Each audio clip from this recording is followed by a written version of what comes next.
ਮੂੰਗੀ ਦੀ ਸਰਕਾਰੀ ਖਰੀਦ ਨਾ ਹੋਣ ਤੇ ਪੰਜਾਬ ਦੇ ਕਿਸਾਨਾਂ ਦੇ ਵਿੱਚ ਹੁਣ ਵੱਡੇ ਪੱਧਰ ਤੇ ਰੋਸ ਵੇਖਣ ਨੂੰ ਮਿਲ ਰਿਹਾ, ਗੁੱਸਾ ਵੇਖਣ ਨੂੰ ਮਿਲ ਰਿਹਾ।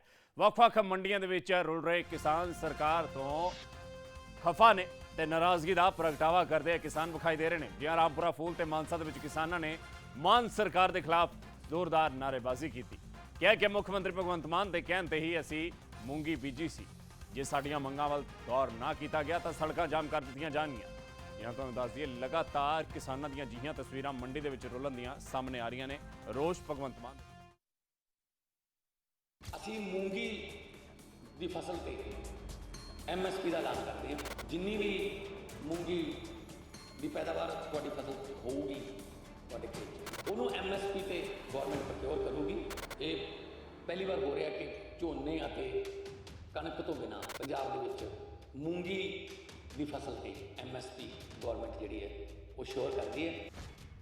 ਮਈ ਮਹੀਨੇ ਵਿੱਚ ਮੁੱਖ ਮੰਤਰੀ ਭਗਵੰਤ ਮਾਨ ਨੇ ਕਿਸਾਨਾਂ ਨੂੰ ਇਹ ਉਮੀਦ ਜਗਾਈ ਸੀ। ਮੂੰਗੀ ਦੀ ਫਸਲ MSP ਤੇ ਖਰੀਦਣ ਦਾ ਵਾਅਦਾ ਕੀਤਾ ਸੀ। ਕਿਸਾਨਾਂ ਨੂੰ ਕਣਕ ਤੋਂ ਬਾਅਦ ਅਤੇ ਝੋਨਾ ਲਾਉਣ ਤੋਂ ਪਹਿਲਾਂ ਮੂੰਗੀ ਬੀਜਣ ਦੀ ਅਪੀਲ ਕੀਤੀ ਸੀ ਤੇ ਹੁਣ ਜਦੋਂ ਵਾਰੀ ਆਈ ਆਪਣਾ ਉਹ ਵਾਅਦਾ ਨਿਭਾਉਣ ਦੀ ਤਾਂ ਹਾਲਾਤ ਇਹ ਨੇ ਕਿ ਹੁਣ ਤੱਕ ਖਰੀਦੀ ਗਈ ਮੂੰਗੀ ਵਿੱਚੋਂ 90% MSP ਦੇ ਘੱਟ ਕੀਮਤ ਤੇ ਖਰੀਦੀ ਗਈ ਹੈ।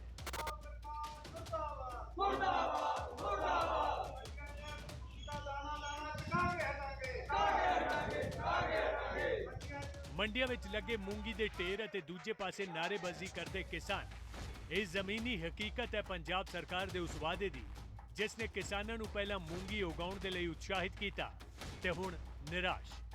ਮੰਡੀਆਂ ਦੇ ਵਿੱਚ ਮੂੰਗੀ ਨੂੰ ਲੈ ਕੇ ਆਏ ਕਿਸਾਨਾਂ ਦਾ ਇਲਜ਼ਾਮ ਹੈ ਕਿ ਜਾਂ ਤਾਂ ਉਹਨਾਂ ਦੀ ਫਸਲ ਖਰੀਦੀ ਹੀ ਨਹੀਂ ਜਾ ਰਹੀ ਅਤੇ ਜੇ ਖਰੀਦ ਹੋ ਵੀ ਰਹੀ ਹੈ ਤਾਂ MSP ਦੇ ਵਾਅਦੇ ਮੁਤਾਬਕ ਉਹਨਾਂ ਨੂੰ 7,275 ਰੁਪਏ ਫੀ ਕੁਇੰਟਲ ਦੀ ਕੀਮਤ ਨਹੀਂ ਮਿਲ ਰਹੀ। CM ਨੇ ਕਿਹਾ ਸੀਗਾ ਕਿ ਜੇ ਕੋਈ ਮਾੜੀ ਮੋਟੀ 19-21 ਵੀ ਹੋਈ ਮੂੰਗੀ ਦੇ ਵਿੱਚ ਉਹ ਅਸੀਂ ਚੱਕਾਂਗੇ। ਅਸੀਂ ਸਾਰੀਆਂ ਢੇਰੀਆਂ ਆ ਕੇ ਇੱਥੇ ਦੇਖੀਆਂ, ਉਹਨਾਂ ਦਾ ਮਿਊਚਰ ਵੀ ਕਢਵਾਇਆ ਨਾਲ ਇੰਸਪੈਕਟਰ ਦੇ ਲੱਗ ਕੇ। ਜਿਹੜਾ ਇਹ ਸਪੈਸੀਫਿਕੇਸ਼ਨਾਂ ਦੇ ਮੁਤਾਬਕ 13% ਕਹਿੰਦੇ ਆ, 13% ਕੋਈ ਵੀ ਨਹੀਂ ਆਈ। ਕੋਈ 10%, ਕੋਈ 8%, ਕੋਈ 10.5%, ਕੋਈ 11% ਤੋਂ ਵੱਧ ਸੈੱਲ ਨਹੀਂ ਆਈ ਕਿਸੇ ਢੇਰੀ ਦੇ ਵਿੱਚ। ਦੂਸਰਾ ਇੱਥੋਂ ਦੇ ਅਧਿਕਾਰੀ ਇਹ ਕਹਿ ਰਹੇ ਆ, ਪਤਾ ਨਹੀਂ ਪੰਜਾਬ ਸਰਕਾਰ ਦੇ ਉਲਟਾ ਉਹ ਕਹਿੰਦੇ ਵੀ ਜੇ ਕਿਸੇ ਨੇ ਸੜਕਾਂ 'ਤੇ ਜਾ ਕੇ ਬੈਠਣਾ ਸੜਕਾਂ 'ਤੇ ਬੈਠ ਜਾਓ, ਜੇ ਕਿਤੇ ਹੋਰ ਜਾ ਕੇ ਬੈਠਣਾ ਤਾਂ ਹੋਰ ਜਾ ਕੇ ਬੈਠ ਜਾਓ। ਇਹ ਮੂੰਗੀ ਨਹੀਂ ਚੱਕੀ ਜਾਂਦੀ। ਰਿਜੈਕਟ ਕਿਉਂ ਕੀਤੀ ਹੈ? ਕਹਿੰਦੇ ਮੋਟਾ ਦਾਣਾ, ਇਹਦੇ ਵਿੱਚ ਮੋਟੇ ਦਾਣੇ ਜਿਹੜੀ ਆਉਂਦੇ 668 ਵੀ ਬੀਜਿਆ ਮੈਂ ਵਧੀਆ ਲੋ ਦੇ ਵਿੱਚ ਪੱਕੀ ਹੋਈ ਹੈ, ਪੱਕ ਕੇ ਤਿਆਰ ਹੋਈ ਮੂੰਗੀ, ਕੋਈ ਸਪਰੇਅ ਨਹੀਂ ਕਰੀ, ਵਧੀਆ ਸਾਫ਼ ਮੂੰਗੀ ਹੈ। ਕਹਿੰਦੇ ਮੋਟੇ ਦਾਣੇ ਜਿਹੜੀ ਆਉਂਦੇ ਆ ਕਿ ਅੱਜ ਮੋੜਤਾ ਕਿ ਮੋਟਾ ਦਾਣਾ ਹੈ। ਗਾਂ ਕੀ ਹੁਣ ਕਰੋਗੇ ਜੇ ਮੂੰਗੀ ਥੋੜੀ ਸਰਕਾਰ ਨਹੀਂ? ਹੁਣ ਤਾਂ ਪ੍ਰਾਈਵੇਟ ਦੇਵਾਂਗੇ ਜੀ, ਦੇਖੋ ਆਪ ਮਰਜ਼ੀ ਨਾਲ ਰੇਟ ਲੈਣਗੇ। ਸਾਡਾ ਤਾਂ ਕੋਈ ਉਹਦੇ ਵਿੱਚ ਰੋਲ ਨਹੀਂ। MSP ਸਰਕਾਰ ਨੇ ਵਾਅਦਾ ਕੀਤਾ ਸੀ MSP ਦਿੱਤਾ, ਉਹ ਤਾਂ ਫਿਰ ਐਵੇਂ ਡਰਾਮੇਬਾਜ਼ੀ ਹੈ ਜੀ। ਕਿਸੇ ਨੂੰ ਇੱਥੇ ਦੇਖ ਲਓ ਅੱਜ ਕੋਈ ਟਰਾਲੀ ਨਹੀਂ ਵਿਕੀ, ਕਿਸੇ MSP ਦੇ ਐਵੇਂ ਨਾਰੇ ਹੋਈ ਇਹਨਾਂ ਦੇ ਲਾਰੇ ਹੀ ਨਾ। MSP ਦਿੱਤੀ ਸੀ ਪਰ ਕਿਸਾਨਾਂ ਨੂੰ ਅੱਜ ਸਹੀ ਨਹੀਂ ਮਿਲ ਰਹੀ ਕਿਉਂਕਿ ਉਹਦੇ ਦਾਣੇ 'ਚ ਵੀ ਥੋੜੀ ਪ੍ਰੋਬਲਮ ਆਉਣ ਕਰਕੇ ਸਰਕਾਰ ਉਹ ਗੱਲ ਤੋਂ ਭੱਜ ਗਈ ਆ।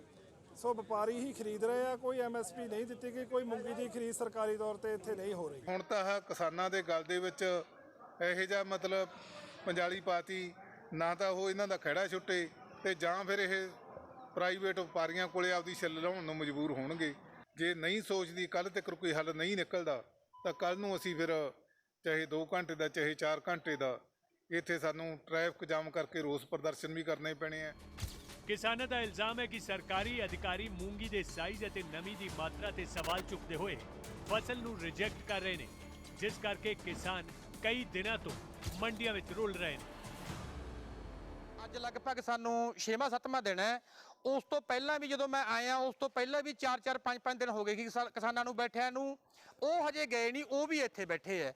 ਜਿਹੜੀ ਸਰਕਾਰੀ ਏਜੰਸੀ ਖਰੀਦ ਰਹੀ ਹੈ ਨੈਫਡ, ਉਹਨੇ ਕਹਿਤਾ ਕਹਿੰਦੇ ਜੇ 100 ਦੇ ਵਿੱਚੋਂ 3 ਦਾਣੇ ਵੀ ਕਾਲੇ ਹੈ ਤਾਂ ਮੂੰਗੀ ਰਿਜੈਕਟ ਹੈ। ਇਹਦਾ ਮਤਲਬ ਕੀ ਹੈ ਜੀ? ਇਹਦਾ ਮਤਲਬ ਇਹ ਹੈ ਕਿ ਸਰਕਾਰ ਨੇ ਮੂੰਗੀ ਲੈਣ ਤੋਂ ਹੱਥ ਖੜੇ ਕਰਤੇ ਜੀ। ਮੂੰਗੀ ਇਦੋਂ ਮੈਨੂੰ ਲੱਗਦਾ ਨਹੀਂ ਵੀ ਕੋਈ ਇਦੋਂ ਚੰਗੀ ਮੂੰਗੀ ਹੋਊਗੀ।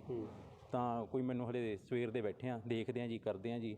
ਮੌਚਰ 11.8 ਆਇਆਗਾ ਤੇ ਕੋਈ ਸਟਰੋਂਗ ਬਹਾਨਾ ਨਹੀਂ ਗਾ ਜਿਹਨੂੰ ਆਪਾਂ ਕਹਿ ਦਈਏ, ਪਰ ਖੜੇ ਆ ਕਹਿੰਦੇ ਕੋਈ ਨਹੀਂ ਵੇਟ ਕਰੋ। ਖਰੀਦ ਨਹੀਂ ਕਰ ਰਹੇ ਜੀ ਤੇ ਮੌਚਰ ਕਹਿੰਦੇ ਆਉਂਦੇ ਨਹੀਂ, ਦਾਣੇ ਦੀ ਵੀ ਦਾਣਾ ਬਰੀਕ ਹੈ ਇਹਦਾ ਜੀ, ਤੇ ਉਹਦਾ ਕਰਕੇ ਤੰਗੀ ਬਹੁਤ ਆ ਰਹੀ ਹੈ। ਕਿਸੇ ਕੋਈ ਟਰਾਲੀ 15 ਟਰਾਲੀਆਂ ਆਈਆਂ ਜੀ, 15 ਦੇ 15 ਮੁੜ ਗਈਆਂ। ਤੁਹਾਡੇ ਸਾਹਮਣੇ ਦੇਖ ਲਓ ਜੀ, ਮੂੰਗੀ ਪਈ ਹੈ, ਕੋਈ ਖਰੀਦ ਨਹੀਂ ਕਰ ਰਹੀ। ਅਧਿਕਾਰੀ ਵੀ ਇੱਥੇ ਜਿਹੜੇ ਸੈਕਟਰੀ ਆ ਮਾਰਕੀਟ ਕਮੇਟੀ ਦੇ ਜੱਜਲ ਦੇ ਖਰੀਦ ਕਰ ਰਹੇ ਆ।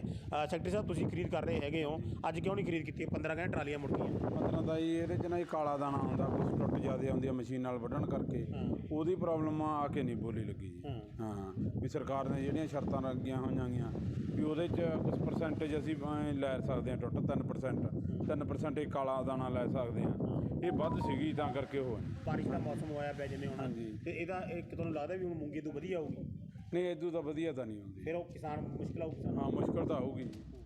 ਜੇ ਹੁਣ ਤੱਕ ਪੂਰੇ ਪੰਜਾਬ ਵਿੱਚ ਮੂੰਗੀ ਦੀ ਖਰੀਦ ਦੀ ਗੱਲ ਕੀਤੀ ਜਾਵੇ ਤਾਂ ਜ਼ਿਲ੍ਹਾਵਾਰ ਅੰਕੜੇ ਕਹਿੰਦੇ ਨੇ ਕਿ ਮੂੰਗੀ ਦੀ ਸਿਰਫ 10% ਹੀ ਖਰੀਦ MSP ਤੇ ਹੋਈ ਹੈ।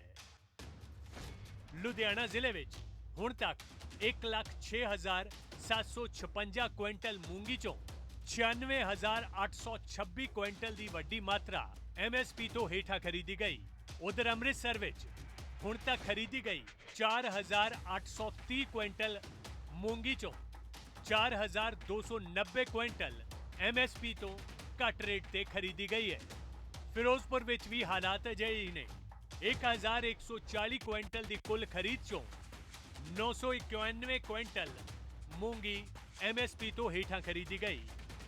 ਮਾਨਸਾ ਵਿੱਚ ਵੀ 722 ਕੁਇੰਟਲ ਦੀ ਕੁੱਲ ਖਰੀਦ ਹੋਈ ਤਾਂ 625 MSP ਤੋਂ ਹੇਠਾਂ ਵਿਕੀ। ਮੋਗਾ ਦੇ ਵਿੱਚ 9,631 ਕੁਇੰਟਲ ਖਰੀਦੀ ਗਈ ਮੂੰਗੀ ਚੋਂ 8,311 ਕੁਇੰਟਲ ਮੂੰਗੀ MSP ਤੋਂ ਹੇਠਾਂ ਖਰੀਦੀ ਗਈ। ਸੰਗਰੂਰ ਦੇ ਵਿੱਚ 3,399 ਕੁਇੰਟਲ ਮੂੰਗੀ ਚੋਂ 3,295 ਕੁਇੰਟਲ MSP ਤੋਂ ਹੇਠਾਂ ਖਰੀਦੀ ਗਈ। ਇਹੀ ਹਾਲਾਤ ਸਰਹੱਦੀ ਜ਼ਿਲ੍ਹੇ ਤਰਨਤਾਰਨ ਦੇ ਵੀ ਨੇ। ਤਰਨਤਾਰਨ ਦੇ ਵਿੱਚ 3,040 ਕੁਇੰਟਲ ਮੂੰਗੀ ਦੀ ਕੁੱਲ ਖਰੀਦ ਹੋਈ ਅਤੇ ਪੂਰੀ ਦੀ ਪੂਰੀ ਮੂੰਗੀ MSP ਤੋਂ ਹੇਠਾਂ ਹੀ ਖਰੀਦੀ ਗਈ। ਯਾਨੀ ਹੁਣ ਤੱਕ ਖਰੀਦੀ ਗਈ ਮੂੰਗੀ ਦਾ 90% ਹਿੱਸਾ MSP ਤੋਂ ਘੱਟ ਕੀਮਤ ਤੇ ਖਰੀਦਿਆ ਗਿਆ, ਜੋ ਸਿੱਧੇ ਤੌਰ ਤੇ ਪੰਜਾਬ ਸਰਕਾਰ ਤੇ ਸਵਾਲ ਚੁੱਕਣ ਵਾਲਾ ਹੈ। ਮੰਡੀਆਂ ਦਾ ਦੌਰਾ ਕਰਨ ਜਗਰਾਉਂ ਪਹੁੰਚੇ ਅਕਾਲੀ ਦਲ ਦੇ ਪ੍ਰਧਾਨ ਸੁਖਬੀਰ ਸਿੰਘ ਬਾਦਲ ਨੇ ਵੀ ਕਿਸਾਨਾਂ ਨਾਲ ਮੁਲਾਕਾਤ ਕੀਤੀ ਤੇ ਉਹਨਾਂ ਦੀਆਂ ਪਰੇਸ਼ਾਨੀਆਂ ਸੁਣੀਆਂ। ਮੁੱਖ ਮੰਤਰੀ ਦੇ ਵਾਅਦੇ ਦੀ ਇਹ ਹਕੀਕਤ ਵੇਖ ਕੇ ਉਹਨਾਂ ਨੇ ਵੀ ਸਰਕਾਰ ਨੂੰ ਕਰੜੇ ਹੱਥੀ ਲਿਆ। ਵਿਚਾਰੇ ਪੰਜਾਬ ਦੀ ਕਿਸਾਨਾਂ ਨੇ ਇਹਨਾਂ ਦੀ ਗੱਲ 'ਚ ਆ ਕੇ, ਭਗਵੰਤ ਮਾਨ ਦੀ ਗੱਲ 'ਚ ਆ ਕੇ ਮੂੰਗੀ ਬੀਜੀ। ਅੱਜ ਮੈਂ ਜਗਰਾਉਂ ਦੀ ਮੰਡੀ 'ਚ ਹੈ, 1 ਲੱਖ ਕੁਇੰਟਲ 1 ਲੱਖ ਤੋਂ ਉੱਤੇ ਕੁਇੰਟਲ ਮੂੰਗੀ ਇਸ ਮੰਡੀ 'ਚ ਆਈ ਹੈ। ਆ ਹੁਣੀ 15-20 ਦਿਨਾਂ ਦੇ ਅੰਦਰ ਕੱਲ ਤੱਕ ਦੀ ਰਿਪੋਰਟ ਹੈ। ਕੱਲੀ 2400 ਕੁਇੰਟਲ ਖਰੀਦੀ ਇਹਨਾਂ ਨੇ। ਭਗਵੰਤ ਮਾਨ ਜੀ ਥੋੜੀ ਗਾਰੰਟੀ ਦਿੱਤੀ ਕਿ ਤੁਸੀਂ 7,275 ਤੇ ਖਰੀਦੋਗੇ। 1 ਲੱਖ ਕੁਇੰਟਲ ਵਿੱਚੋਂ ਕੱਲੀ 2400 ਕੁਇੰਟਲ ਤੁਸੀਂ ਖਰੀਦੀ ਹੈ ਪੰਜਾਬ ਸਰਕਾਰ ਨੇ, ਉਹ ਵੀ ਨਖਰੇ ਕਰਕੇ, ਲੋਕਾਂ ਨੂੰ ਦੁਖੀ ਕਰਕੇ। ਬਾਕੀ ਸਾਰੀ ਮੂੰਗੀ ਪ੍ਰਾਈਵੇਟ ਪਲੇਅਰਾਂ ਨੇ ਖਰੀਦੀ ਹੈ 2-2 ਹਜ਼ਾਰ ਰੁਪਇਆ ਘੱਟ। ਐਡਾ ਵੱਡਾ ਧੋਖਾ ਪੰਜਾਬ ਦੀ ਸਰਕਾਰ ਨੂੰ। ਮੈਂ ਕਹਿਣਾ ਚਾਹੁੰਦਾ ਸਭ ਤੋਂ ਵੱਡਾ ਝੂਠਾ ਇਨਸਾਨ ਭਗਵੰਤ ਮਾਨ ਹੈ। ਆਪਣੇ ਮੁੱਖ ਮੰਤਰੀ ਦੇ ਘਰੋਂ ਨਿਕਲਦੇ ਨਹੀਂ, ਉਹਨੂੰ ਪਤਾ ਹੀ ਨਹੀਂ ਕਿ ਹੋ ਕੀ ਰਿਹਾ ਹੈ। ਤੇ ਮੈਂ ਕਹਿੰਦਾ ਕਿ ਬਹੁਤ ਵੱਡਾ ਧੋਖਾ ਆਮ ਆਦਮੀ ਪਾਰਟੀ ਨੇ। ਮੁੱਖ ਮੰਤਰੀ ਭਗਵੰਤ ਮਾਨ ਨੇ ਕਿਸਾਨਾਂ ਨੂੰ ਫਸਲੀ ਚੱਕਰ ਤੋਂ ਬਾਹਰ ਆਉਣ ਅਤੇ ਪਾਣੀ ਦੀ ਬਚਤ ਕਰਨ ਦੇ ਲਈ ਮੂੰਗੀ ਦੀ ਫਸਲ ਬੀਜਣ ਦੀ ਅਪੀਲ ਕੀਤੀ ਸੀ। ਮੂੰਗੀ ਤੇ MSP ਦਾ ਐਲਾਨ ਕਰਨ ਤੋਂ ਬਾਅਦ ਸਰਕਾਰ ਨੇ ਇਸ ਦੇ ਇਸ਼ਤਿਹਾਰਾਂ ਤੇ ਵੀ ਲੱਖਾਂ ਕਰੋੜਾਂ ਰੁਪਏ ਖਰਚੇ। ਪਰ ਇਸ ਜ਼ਮੀਨੀ ਹਕੀਕਤ ਨੇ ਸਰਕਾਰ ਦੀ ਕਥਨੀ ਤੇ ਕਰਨੀ ਦੇ ਫਰਕ ਨੂੰ ਜਗ ਜ਼ਾਹਿਰ ਕਰ ਦਿੱਤਾ ਹੈ। Bureau report PTC news.